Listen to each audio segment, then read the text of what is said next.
क्या आप stock market में इन्वेस्ट करने का सोच रहे हैं? मैंने इस टॉपिक के ऊपर एक वीडियो इंग्लिश में बनाई थी। अब मैं वीडियो हिंदी में बना रहा हूँ, सेम वीडियो।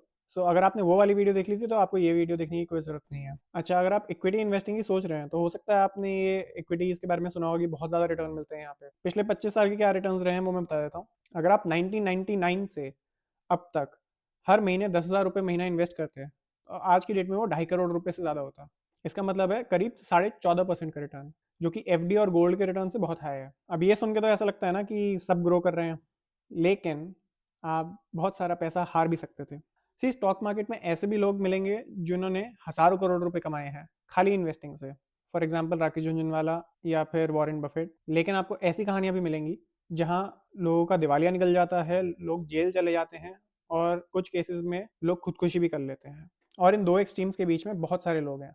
कुछ लोगों ने शायद सिर्फ थोड़ा सा पैसा खोया है, कुछ लोगों ने कुछ नहीं कमाया, और कुछ लोग ऐसे होंगे जिन्होंने पैसा कमाया है, चाहे हज़ारों करोड़ नहीं कमाए, लेकिन अपने फाइनेंशियल गोल्स अचीव कर रहे हैं, जैसे कि गाड़ी खरीदना, घर खरीदना, अपने बच्चों की शादी कराना।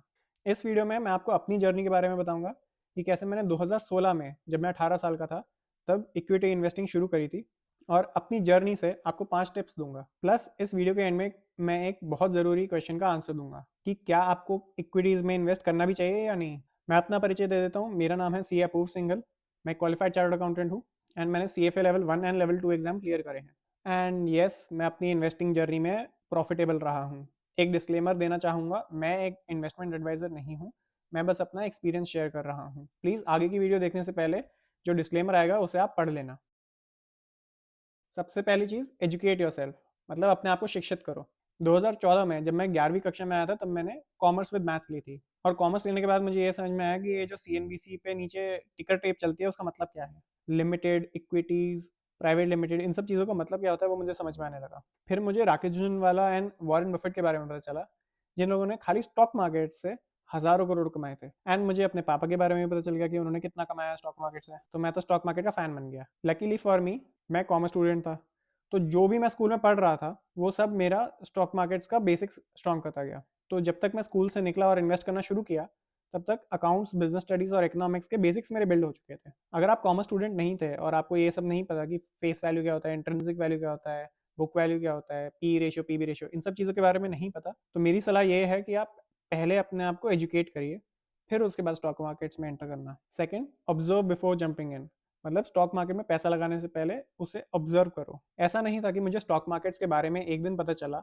और अगले ही दिन मैं पैसा लगाने लग गया।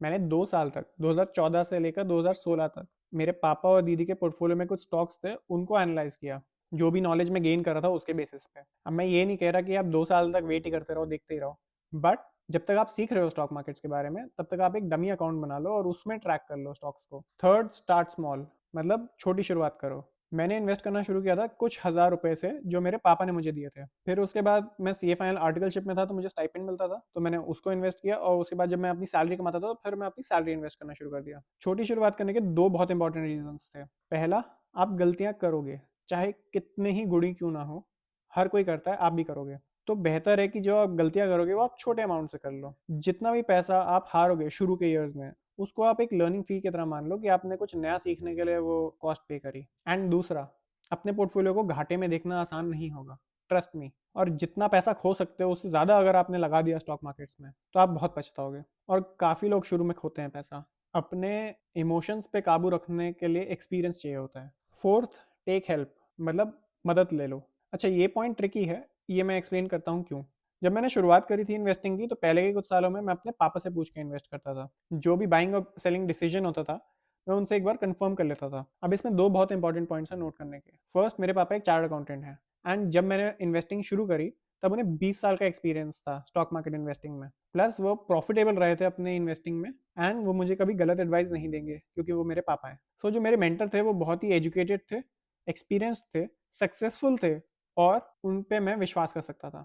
कई लोग ऐसा बोलते हैं उन्हें इन्वेस्टिंग के बारे में बहुत कुछ पता है, जबकि नहीं पता होता। ऐसे भी कई किस्से होते हैं जब लोग कहते हैं कि हम तो बहुत प्रॉफिटेबल थे, जबकि वो घाटे में होते हैं। और जो लोग मुनाफा कमा भी रहे हैं, वो भी जरूरी नहीं है कि वो मार्केट को बीट कर रहे हो, क्योंकि जो प्रोफेशनल फंड मैनेजर्स होते हैं वो भी ऑन एन एवरेज मार्केट्स को बीट नहीं कर पाते। जितनी भी आप कहानियां सुनते हो ना, अपने रिश्तेदार से या अपने दोस्त से, कि मैंने इस स्टॉक में इतना सारा पैसा कमा लिया, हर ऐसे स्टॉक के लिए कई ऐसे स्टॉक्स भी होंगे जिसमें उसने पैसे गवाए होंगे, लेकिन वो उनके बारे में आपको तो नहीं बताएगा। अच्छा, दूसरी चीज़, मैं सिर्फ अपने बाइंग और सेलिंग डिसीजंस अपने पापा से कंफर्म करा रहा था। अपनी एनालिसिस मैं खुद करता था स्टॉक के बारे में। इसका बेनिफिट ये था कि मुझे अपनी बाइंग और सेलिंग पे बहुत ज़्यादा कॉन्फिडेंस बढ़ जाता था। प्लस कई बार वो मुझे बहुत बड़ी गलतियां करने से बचा लेते थे। अगर आपको लगता है कि आप इन्वेस्ट कर रहे हो अपने रिलेटिव से या दोस्त से या यूट्यूब से स्टॉक टिप्स लेके, बिना अच्छे से एनालाइज करे, फिर आप इन्वेस्ट नहीं कर रहे, फिर आप सट्टेबाजी कर रहे हो। And fifth, learn from the greats. जो स्टॉक मार्केट्स के महान लोग हैं उनसे सीखो। ये जो पॉइंट है इसने मेरी इन्वेस्टिंग को सबसे ज़्यादा इंप्रूव किया। जैसे ही मैंने स्कूल फिनिश किया, मेरी दीदी ने मुझे द इंटेलिजेंट इन्वेस्टर दे दी, जिसे बेंजामिन ग्राहम और डेविड डॉड ने लिखा था, जिन्हें डीन ऑफ वॉल स्ट्रीट कहा जाता है, जो वॉरेन बफेट और जॉन टेम्पल्टन जैसे लोगों के गुरु है। ये वैल्यू इन्वेस्टिंग के ऊपर सबसे बढ़िया किताब लिखी गई है। ये और सिक्योरिटी एनालिसिस, वो भी बेंजामिन ग्राहम ने लिखी है। ये स्टॉक मार्केट की दुनिया के बाइबल माने जाते हैं। फिर कुछ साल बाद मैंने common stocks and uncommon profits भी पढ़ी, जिसे फिलिप फिशर ने लिखा था, जो कि ग्रोथ इन्वेस्टिंग के ऊपर सबसे पहली किताब लिखी गई थी। एंड फिर उसके बाद one up on the wall street by Peter lynch भी पढ़ी, जो दुनिया के आज तक के सबसे बेहतरीन म्यूचुअल फंड मैनेजर रहे थे।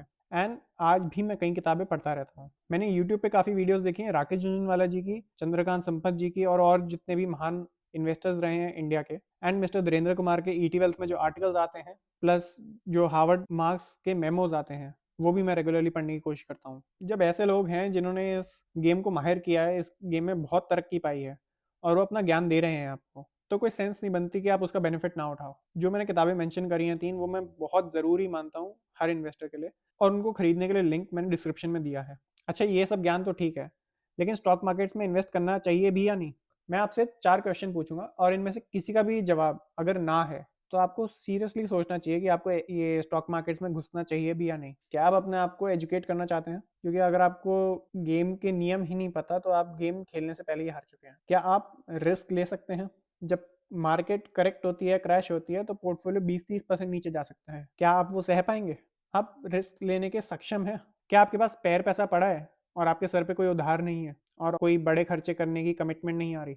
एंड चौथा, आपके पास पेशेंस है। आप जल्दी से रईस हो पाओ या ना हो पाओ स्टॉक मार्केट्स में, आप जल्दी से गरीब जरूर हो सकते हो। अगर आपको अपने आप को शिक्षित नहीं करना, लेकिन फिर भी इक्विटी के रिटर्न्स चाहिए, तो मैं आपको कहूंगा कि आप इंडेक्स ईटीएफ्स या फिर म्यूचुअल फंड या पोर्टफोलियो मैनेजमेंट सर्विस, इन चीज़ों की तरफ जाइए जिनमें आप खुद स्टॉक पिकिंग नहीं कर रहे होगे। बट उस केस में भी मैं आपको सलाह दूंगा कि अपनी फाइनेंशियल लिटरेसी प्लीज़ इंप्रूव करिए। और आप अगर बिल्कुल भी रिस्क नहीं ले सकते, आप अपने पोर्टफोलियो को बिल्कुल नीचे नहीं देख सकते, या फिर आपके पास पेशेंस नहीं है और आप बस जल्दी से रईस होना चाहते हैं, तो मैं कहूँगा कि आप स्टॉक मार्केट्स की तरफ बिल्कुल मत आइए। अच्छा, 2016 में मैंने अपना ब्रोकरेज अकाउंट खोला था अपने पापा के ब्रोकर के साथ, लेकिन उसके बाद मैंने एचडीएफसी में खोल लिया था, क्योंकि मेरा एचडीएफसी में ही बैंक अकाउंट था। प्लस अब मैंने ज़ीरोधा में भी अपना अकाउंट खोला है, जो कि एक डिस्काउंट ब्रोकरेज है, वहाँ पे ब्रोकरेज जीरो होती है। प्लस ग्रो एक बहुत पॉपुलर ऐप है, जिसमें बोला जाता है कि वो बिगनर्स के लिए बहुत आसान है, उसका यूआई यूएक्स जो है वो बहुत आसान है बिगनर्स के लिए। तो इन तीनों का लिंक मैं डिस्क्रिप्शन में दे रहा हूँ। खाली ज़ीरोधा का लिंक मेरा एक अफिलिएट लिंक है, जिससे कि अगर आप उसके थ्रू अकाउंट खुलवाएंगे तो मुझे कुछ हो सकता है रेफरल इनकम मिल जाए, और वो आपकी जेब से नहीं आएगा। बाकी दोनों लिंक्स रेफरल लिंक्स नहीं है, लेकिन मैं फिर भी आपको दे रहा हूँ, क्योंकि जो ऑप्शंस मैंने आपको बताए हैं वो मैं आपको देना चाहता हूँ। आप अपनी रिसर्च खुद कर लेना कि इनमें से या कोई और ब्रोकरेज में से कौन सा ब्रोकर आपके लिए सबसे सही है। ये वीडियो अगर आपको अच्छी लगी हो तो प्लीज़ लाइक करें, एंड अगर आपको ऐसी और वीडियोज़ चाहिए तो आप सब्सक्राइब करें। Thank you for watching, and मैं आपको अगली वीडियो में मिलूंगा।